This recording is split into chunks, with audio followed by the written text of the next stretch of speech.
There's a common assumption if someone's introverted, they must not like people. If they avoid crowds, turn down invitations, prefer spending time alone. There's supposedly only one explanation for that. They don't like people. Maybe you've heard this yourself for a long time. Why are you so distant? Don't you like people? Or maybe you've asked yourself the same thing, feeling guilty every time you didn't want to go to some event. The truth is actually very different from how it looks. An introverted person can love people just as much as an extrovert, sometimes even more, form deep bonds, and genuinely value relationships. The difference isn't whether they love people or not, it's how they pay the cost of spending time with them. In this video, we're going to walk through exactly where this misconception comes from and what's actually true. There's a common assumption if someone leaves a crowded gathering early or doesn't want to go to some event, that's proof they're not interested in people. But here's the truth. Avoiding crowds isn't the same thing as avoiding people. For an introverted person, social settings burn through far more cognitive energy than they do for an extrovert. That doesn't mean they don't like people. It just means that particular environment drains their energy fast. The same person can happily talk for hours in a calm setting with just one or two people, yet feel completely wiped out after an hour at a party of 30. The difference isn't in the number of people, it's in the processing load of the environment. Let's put this in concrete terms. You've been invited to a wedding. An introverted person might genuinely enjoy talking to the few people they love at that wedding. But spending the remaining 5 hours making small talk with 50 strangers is what drains them. That exhaustion doesn't mean they dislike the people at the wedding. It just means the structure of that environment doesn't match how their energy works. Research shows that introverted people don't actually avoid social interaction. They simply enjoy it far more under certain conditions. Quiet, predictable, with a small number of people. So what looks like avoidance is actually a choice, a conscious decision about where to spend their energy. There's a common assumption. If someone constantly spends time alone, that's a sign they don't value their relationships. Why are you always by yourself? Often gets asked as if it were a criticism. But here's the truth. Wanting to spend time alone isn't about running from people. It's a process the nervous system needs to return to balance. Just like the body needs rest after physical exhaustion, the mind needs time to recover after social interaction. That recovery time isn't about pulling away from people. Quite the opposite. It's what allows someone to show up fully for the next social interaction. Here's a genuinely interesting point. Many introverted people, while spending time alone, actually think about the people they love, replay memories they've shared with them, and even look forward eagerly to the next time they'll see them. Solitude, for them, isn't an escape. It's a space to recharge.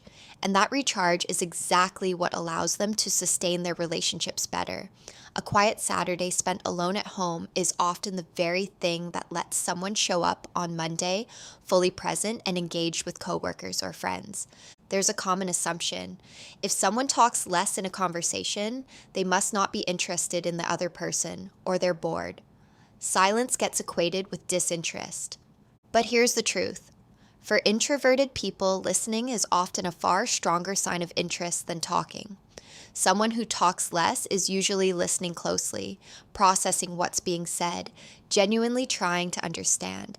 That's a far deeper form of engagement than a surface level, yeah response. Think about it this way. A friend is telling you about a rough day. Someone who talks constantly might jump in with their own story, pile on advice after advice, and end up filling most of the conversation talking about themselves.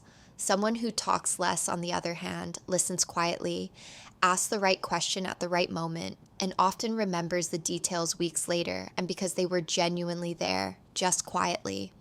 Research shows that even though introverted people talk less in conversations, they're generally better at remembering what was said and picking up on the other person's emotional state. So silence isn't disinterest. Sometimes it's the quietest, deepest form of interest there is. There's a common assumption someone who isn't social must not be friendly either. In everyday language, these two words get used almost interchangeably. But here's the truth. Sociability and friendliness are two completely different things. Sociability is about how many people you interact with and how often. Friendliness is about how warm, supportive, and attentive you are toward people. Someone can interact with very few people and still be extremely warm, supportive, and deeply loyal to those few. In fact, many introverted people prefer a small, deep circle over a wide, shallow one. And the care and loyalty they show the people in that circle is often far more intense than what someone with a wide circle shows. So being less social shouldn't be confused with being less warm. The quietest person in a friend group is often the one who remembers everyone's birthday, is the first to call in a crisis, and shows care through small but meaningful gestures. For years, people told me, "Why are you so distant just because I stayed in the background in crowded settings?" But if you asked my closest friends, they'd probably tell you the opposite. When I'm with them, I'm fully there. I listen, I remember, I care. I just do it at a quiet coffee table, not in a crowded room. Over time, I realized my interest in people never faded. Only the setting I chose to show it in changed. A friend once told me, "You're actually one of the most loyal friends I have, but nobody knows it because you always do what needs doing quietly." And that sentence changed a lot of what I used to believe about myself.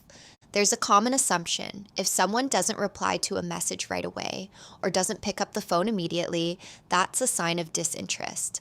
But here's the truth. For many introverted people, replying instantly can actually feel like a pressure. Responding in a rush without thinking it through feels like it disrespects the other person. That's why they sometimes reply hours later, but with a response that's far more thoughtful, far more genuine. Speed isn't the only measure of interest. Sometimes slowness is actually a sign of care. So where does this misconception actually come from? Largely, it comes from the fact that society's definition of ideal sociability has been shaped around extroverted norms. How visible you are in a group becomes a stand-in for how warm or caring you are, even though the two aren't the same thing at all. Media reinforces this too. In movies and shows, friendly characters are usually portrayed as loud, everywhere at once, talking to everyone. Quiet, observant characters, on the other hand, are often framed as cold or mysterious, rarely as deeply caring. This plants a false connection in viewers' minds between silence and disinterest. In reality, plenty of research shows that introverted people's empathy levels aren't any different from extroverts. In some studies, they're actually higher. The difference lies in how that empathy gets expressed, not loudly, but through attention, through remembering, through small, consistent gestures. So how do you deal with this misconception? First, if you're the introverted one, instead of getting defensive when someone says, "Why are you so distant?" you can simply explain that you show interest differently. Saying, "I don't talk much, but I'm listening to you," often clears things up. Second, if there's an introverted person in your life, avoid reading their silence as disinterest. Talking less doesn't mean they don't care about you. More often than not, it means the opposite. They're listening closely. Third, it's worth learning to judge relationships by depth and consistency rather than volume and quantity. You can tell how much someone values you, not by how much they talk, but by how much they remember and how consistently they show up. Someone who remembers your birthday, texts you on a hard day, and quietly shows up for you may have built a far more valuable bond than someone who talks to you every day but stays surface level. So the next time you hear someone labeled as not liking people, or you catch yourself pinning that label on yourself, stop and think again. Avoiding crowds isn't avoiding people. Talking less isn't being uninterested. Wanting to be alone isn't the same as loving loneliness. The truth is, some people show love not loudly, but quietly and consistently, and that's no less real a love. It's just a love that gets heard less. Maybe the only thing you actually need to do is stop measuring your own way of loving against the wrong standard. Because loving quietly, but genuinely, is never a lesser love.